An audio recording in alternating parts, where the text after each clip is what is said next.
Olá pessoal, o professor Rigueto de novo na área aqui, novamente na área, né? Para nós podermos tratar então agora da continuidade do rito da lei de drogas, aonde nós postamos até a parte 7, né?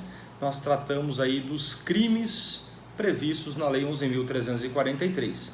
Quem acompanhou todos os vídeos, né? E recomendo que os faça realmente de acordo com as partes. Vocês viram a parte do histórico das leis, as principais drogas, falamos um pouquinho da maconha, da cocaína, do crack, do êxtase, do LSD, da cápsula do medo. Depois nós abordamos na parte 5 o artigo 28 e o 33. Na parte 6 falamos o 34, o 35 e o 36. E na parte 7 nós falamos do 37, 38, 39, 40 e 44. Agora na parte 8ª, né, na parte 8 do rito da lei de drogas, nós damos início então especificamente ao rito da lei especial.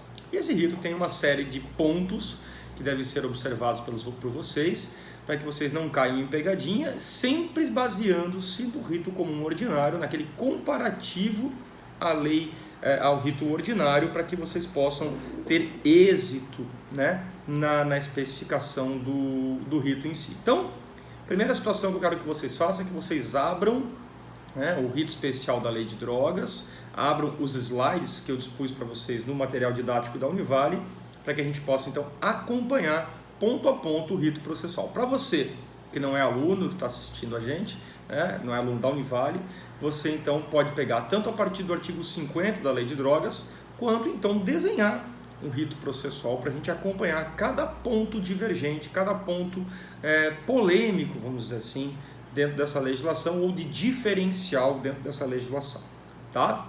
Repito, não sei se nós vamos parar no item 8, na parte 8, se precisar da parte 9 a gente vai para a parte 9, não importa, a gente não tem limitação aqui de conteúdo para dispor para vocês essa temática. Primeira situação então é de que o inquérito policial é aberto igual o rito ordinário, é aberto igual o rito sumário, aberto igual a qualquer outro procedimento. Portaria ou auto de prisão em flagrante. Lembrando, na verdade, que temos uma diferença.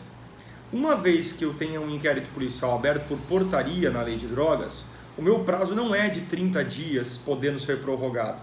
O meu prazo é de 90 dias. E a lei de drogas mesmo dispõe, no seu artigo 51, parágrafo único, que esse prazo de 90 dias pode ser duplicado desde que ouvido o Ministério Público. Então nós já temos um ponto diferencial. Réu solto 30 prorrogável lá no ordinário, aqui eu tenho réu solto de 90, com a lei dizendo para mim que admite a sua duplicação, tá? Pode ser dobrado esse prazo. Rigueto, mas quando que o inquérito policial seria aberto tratando-se de réu solto ou não identificado? O encontro de uma droga, a denúncia, né, de um determinado local, de um ponto de droga que acabou sendo frustrada na hora da abordagem porque não conseguiram prender o seu autor. Então se instaura o inquérito e apura-se o fato, tá? Mais comum é o flagrante delito.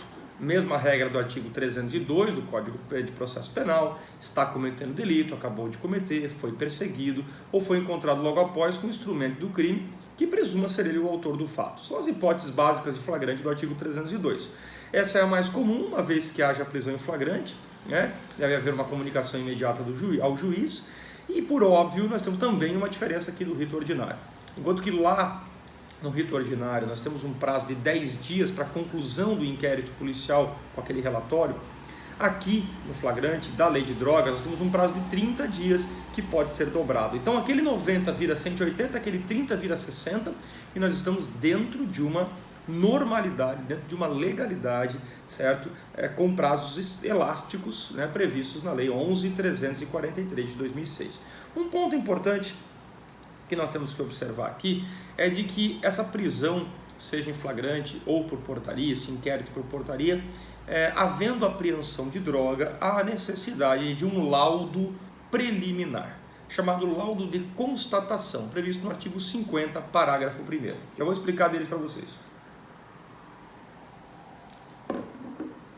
Olha só, esse laudo, ele é feito por um perito, né, oficial, certo? Ou por pessoa idônea, que possa substituir esse perito. Eu estou falando pessoa no singular, porque a lei de drogas traz um diferencial do Código de Processo Penal. No flagrante, se mantém as 24 horas para encaminhar para o juiz, para aquela situação toda da audiência de custódia, que se não realizada pode ser abuso da autoridade, né? Mas eu digo para vocês agora que o laudo de constatação, ele não precisa ser feito por duas pessoas não oficiais. É um perito oficial ou pessoa idônea para poder avaliar isso. Tanto é que na maioria das vezes é nomeado um policial, é nomeado um escrivão, um agente da Polícia Civil, que por questões profissionais, de experiência, ele acaba avaliando aquela droga, porque este laudo de constatação, ele serve tão somente para dar sustentação à prisão em flagrante. Ele não serve, na verdade, para condenar o agente. A condenação vai depender do Instituto Geral de Perícia, que vai fazer um laudo definitivo para a definição da droga em si. Aqui basta, na verdade, eu fazer um chamado narcoteste. Quando o perito se desloca até a delegacia, aquela perícia itinerante que vai até você, ela vai colocar um reagente, um narcoteste, na maconha, e ela vai ficar então amarronzada se tiver presente o THC, delta 9 tetraidrocannabinol. Ela vai ficar azul celeste na cocaína e no crack, se houver a presença do eritroxilon-coca. Existe um reagente agora utilizado para definição do êxtase, coisa que não existia até pouco tempo atrás. Então você tinha, na verdade, esse reagente feito ali, onde você vai verificar a presença do metileno dióxido metanfetamina, tá? E ainda há falhas na indústria farmacêutica, falhas no sentido de não existir reagentes que o Estado tenha para poder apurar, por óbvio, os crimes de outros tipos de drogas sintéticas, como por exemplo o LSD e assim por diante. Bom, Rigueto, e se eu não tiver o laudo de constatação? Eu tenho em tese um flagrante com uma falha, e esse flagrante com uma falha, lembrem-se, não impede o prosseguimento da ação penal, mas pode, na verdade, relaxar o flagrante por seu vício e, consequentemente, tirar aquele flagrante, tirar aquela situação ali e a prisão do agente. Uma vez o inquérito aberto por portaria ou por auto de prisão em flagrante, com prazo de 90 mais 90 ou 30 mais 30, no caso de réu preso, e existente o laudo de constatação, o delegado, na verdade, tem que tomar dois cuidados. Um primeiro previsto no artigo 50A, que determina a destruição de drogas apreendidas sem a ocorrência de prisão em flagrante, feita pelo próprio delegado, no máximo 30 dias, contados a data da apreensão, guardando-se a amostra necessária para a realização do laudo definitivo. Então, a ideia do legislador em queimar, em incinerar as drogas já no primeiro momento do processo, era com uma preocupação gigantesca no que se refere à parte lá da armazenagem dessa droga. Quantas vezes vocês tinham galpões com drogas armazenadas esperando o laudo definitivo, esperando a continuidade do feito, e nós temos uma preocupação gigante, porque isso é uma mina de ouro. A droga, por mais que ela tenha prazo de validade, ela estrague, mas ela é uma mina de ouro. E aí estavam ocorrendo, por exemplo, além do gasto do Estado, da União, do município, em manter determinados locais locados para fins de armazenamento dessa droga até o final do processo em sua incineração, você tinha ainda a possibilidade de furtos nesses locais. Então era muito complicado. Então ele pode hoje destruir a droga de plano, guardando uma pequena quantia que vai para o IGP para fins de perícia. Bom, no relatório do inquérito policial, diz o artigo 52 da Lei de Drogas que existem dois incisos. Primeiro, o delegado, eu vou partir do segundo, o delegado pode requerer devolução do inquérito após o envio para o fórum, para que ele possa realizar novas diligências ou diligências ainda necessárias. Mas caso contrário, se ele já estiver satisfeito dessa situação, ele vai fazer um relatório sumário das circunstâncias do fato. Relatório sumário no sentido de maneira objetiva, ele vai pontuar para nós, no relatório, justificando quais foram as razões que o levaram a classificar o delito. Por qual razão você me disse que era tráfico e não porte para droga, para consumo? Qual a quantidade da droga? Qual a natureza da substância ou do produto apreendido? Como é que era o local? Em que condições se desenvolveu a ação criminosa? Numa cobertura na Avenida Atlântica com drogas sintéticas, numa boca de fumo, numa periferia com variadas drogas, próximo do estabelecimento prisional, dentro de uma universidade, como que era? Quais foram as circunstâncias em que se discorreu a prisão do agente? Além de indicar, obviamente, a conduta, a qualificação do agente e os antecedentes do agente. Então, o delegado vai ter que tomar uma cautela um pouquinho maior nessa narrativa de fato no relatório, para que a gente possa entender como proceder com o rito da lei de drogas. Aqui, portaria PF com prazos elásticos, laudo de constatação que serve para sustentar a prisão em flagrante e o relatório fechando o inquérito, nós encerramos aquele procedimento administrativo, dispensável, oficial, oficioso, escrito, sigiloso, inquisitório e assim por diante. A partir deste momento, esse procedimento administrativo é entregue ao fórum quando vira o processo. Chegando no fórum, né, o juiz então recebe o inquérito policial pelas regras de competência, jurisdição, competência em razão do local, em razão da matéria, em razão da pessoa, né, as competências auxiliares, e ele então dá vista ao Ministério Público dentro desses 24 horas. O promotor de justiça, titular da ação penal pública incondicionada, principalmente aqui é da ação penal pública, mas aqui eu reforço que ela é incondicionada, né, percebendo ser um crime, né, do artigo 33, 34, 35, 36, 37, né, e o 39, lembrando que o 28, né, e o 38 são infrações de menor potencial ofensivo. Ele tem um prazo então de 10 dias para agora, ali a lei ainda diz assim, né, requerer o arquivamento, requerer diligências ou oferecer denúncia. Nós vamos destacar aqui e atualizar o texto da lei, porque o promotor agora não requer mais o arquivamento, ele determina o arquivamento. Então ele tem a hipótese de determinar o arquivamento, requerer diligências ou oferecer a denúncia num prazo de 10 dias, indistintamente se o réu está preso ou se o réu está solto. Preste atenção, na verdade, que existe essa situação, diferente do rito ordinário, que você tinha a hipótese, né, de réu preso e réu solto, aqui você tem um prazo único de 10 dias. Lembrem-se que no ordinário você arrolava 8 testemunhas, no sumário você arrolava 5, no sumaríssimo havia aquela divergência entre 3 e 5, e aqui na lei de drogas são somente 5 testemunhas. Uma vez oferecida a exordial acusatória, a denúncia ministerial, essa denúncia é direcionada àquele juiz que recebeu o inquérito, e esse juiz vai mandar autuar essa denúncia semelhante ao rito do funcionário público, semelhante ao rito sumaríssimo na 9.099, e vai determinar a notificação do acusado, para que em 10 dias apresente a defesa prévia. Peça essa obrigatória, num prazo de 10 dias, feita por advogado, é peça privativa de advogado, tá? Ele vai poder arrolar até 5 testemunhas, arrolar exceções, preliminares, tudo que interessa à defesa. Pessoal, qual o principal pedido que se faz na defesa prévia do artigo 55 da Lei de Drogas? Pensa aí, qual o principal pedido?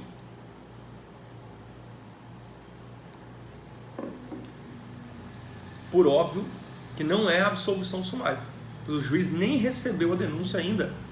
E se ele não recebeu a denúncia ainda, nosso principal pedido é a rejeição, é se agarrar no 395 e dizer: excelência, a denúncia ministerial é inepta, a inépcia, manifesta inépcia da inicial, a falta de pressuposto ou condição de agir, a ausência de justa causa. E aí então, apresentar a defesa, o juiz em 5 dias decidirá, né, se recebe a denúncia, se rejeita a denúncia, certo? Ele vai analisar se é caso então de dizer recebo a denúncia, vamos dar continuidade ao feito, ou rejeito a denúncia, e uma vez que ele receba, ele terá um prazo de 10 dias ainda para determinar 3 situações. Primeiro, ele pode pedir a apresentação do preso no fórum. Nunca vi isso acontecer, mas ele pode chamar o preso após o oferecimento da denúncia e a apresentação da defesa para conversar com o preso, para de repente dirimir dúvidas que seriam de suma importância para a eventual reanálise daquela decisão que recebeu a denúncia. Num segundo momento, ele vai requerer os exames periciais. Aqui nós vamos tratar de dois exames periciais de extrema importância fundamental, tá? Extrema e fundamental importância. Vamos colocar aqui. Os exames periciais seriam o exame definitivo na droga, então o laudo definitivo feito pelo Instituto Geral de Perícia, aonde a gente acaba encontrando que na maconha existem materiais orgânicos como fezes, de cavalo, de gado e assim por diante. E nós descobrimos que na cocaína existe ácido muriático, ácido clorídrico, acetona e todas as outras drogas que a gente possa, substâncias que a gente possa imaginar, certo? No MDMA ele vai encontrar outros medicamentos e além de eu fazer esse exame definitivo, eu ainda posso realizar um exame abreviado como EDT, Exame de Dependência Toxicológica. Esse exame de dependência toxicológica deve ser requerido pela defesa, na sua defesa prévia, tá? E o magistrado então vai deferir ou não a realização desse exame, mas ele visa comprovar se o réu é ou não é dependente químico. Pessoal, para pensar comigo, tá? Eu posso beber, mas não preciso ser alcoólatra. Você pode usar droga, mas não precisa ser dependente químico dela. Então a questão, na verdade, desse exame é verificar se a minha capacidade de discernimento, se a minha culpabilidade está afetada pelo uso contínuo, corriqueiro, contumaz da droga. Perfeito? Então, esse exame toxicológico, eu já vou explicar como que ele é feito, né? Então você pediu o exame definitivo na droga, o exame toxicológico e ainda assim o juiz pode requerer diligências. Uma vez, na verdade, que ele supere essa fase ou não tenha nada disso para fazer, ele designa a audiência de instrução de julgamento, que fará parte aí do nosso item oitavo, da nossa parte nona, a parte 9 da lei de drogas, para a gente completar com a instrução. Então, como é que é feito o exame, como é que ele era feito e como é que ele está sendo feito a partir de hoje, eu vou explicar para vocês agora. O exame de dependência toxicológica, antigamente ele era feito através de exame de sangue. Fazia-se o exame de sangue para testar se o agente era dependente químico ou não. O exame de sangue não atestava a dependência. O exame de sangue atestava que eu havia consumido essa droga. Muitos presos, quando iam fazer esse exame, sabendo que iam fazer esse exame, em dias anteriores, presos mesmo, acusados presos, faziam um consumo da droga dentro da cadeia, dentro dos estabelecimentos prisionais. Maconha, cocaína, crack, para quê? Quando tirava o sangue, aparecia, por óbvio, o exame, a substância ali.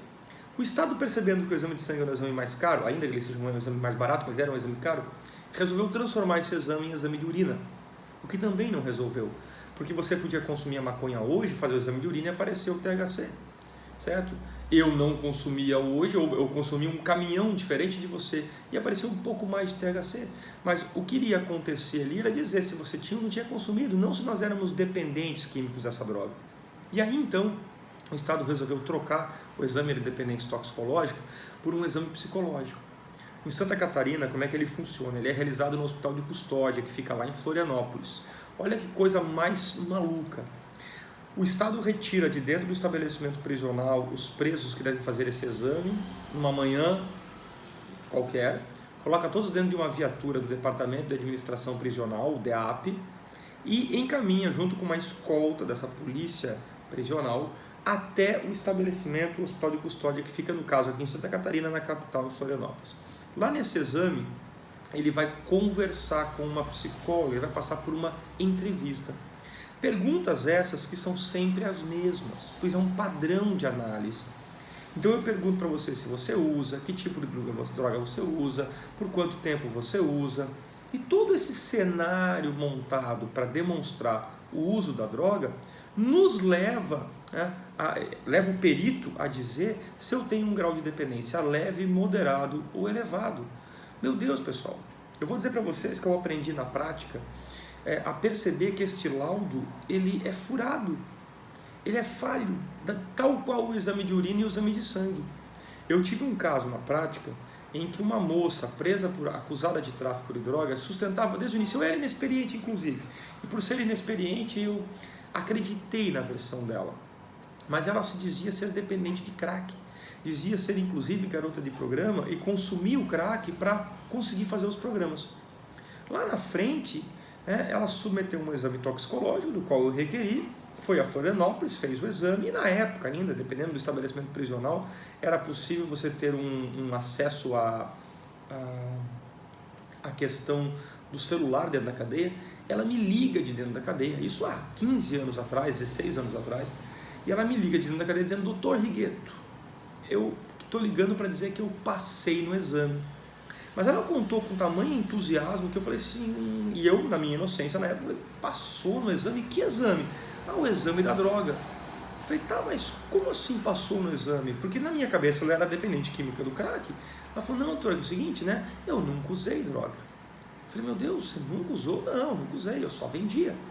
A minha tese, ela criou a tese de dizer que usava, era um direito dela. E ela falou, tá, mas então se tu nunca usou, como você passou no exame? É porque já naquela época se fazia esse exame de dependência toxicológica através da consulta psicológica. E ela mesma disse, ela falou, como eu convivia com usuários de droga, e na cela em que eu estava, eu tinha usuárias e traficantes, eu conversando com as usuárias traficantes, aquela figura que, inclusive eu vou mencionar antes da audiência de instrução do próximo vídeo, porque nós temos 3 personagens, vamos colocar aqui já rapidamente, 3 personagens, o dependente químico, o dependente usuário e o traficante, o dependente traficante, desculpe, o dependente traficante e o traficante. Então nós temos o dependente, é a linha final, o consumo final, a figura do traficante dependente, aquele que vende para sustentar o vício, problemão esse aqui, e o traficante, que é o cara inteligente, que não usa porque faz mal. Então ela falou que dentro desse cenário, ela falou o quê? Ela foi lá e respondeu, é como se tivessem passado o gabarito para ela. E ela foi lá e com o gabarito na mão respondeu as perguntas. E voltou com um grau de dependência moderado. Leve, moderado, elevado. Meu Deus do céu. O magistrado, diante daquele laudo pericial, desclassificou a conduta de tráfico para uso e na época enquadrou lá bem no início da lei de drogas. Então vamos falar aí de 14 anos atrás, bem no início da lei 11.343, e ela acabou sendo enquadrada como usuária. Vocês entendem? Então é falho o laudo pericial que acaba, na verdade, comprovando essa dependência química. Pois bem, mas é importante. Se eu não pedir, eu perco a oportunidade, o ônus da prova é de quem alega. Se meu cliente está alegando, eu não sustentar a tese, não desclassifica. Então, nos 10 dias o juiz vai dizer, apresente-me o preço, realize o exame da droga, o laudo definitivo e o exame de dependência toxicológica a ser requerido pela parte e demais diligências. E aí, então, designará a audiência de instrução e julgamento, no qual, automaticamente, nós vamos passar para a nossa parte 9 do rito especial da lei de drogas. Beleza? Bons estudos e até o próximo vídeo.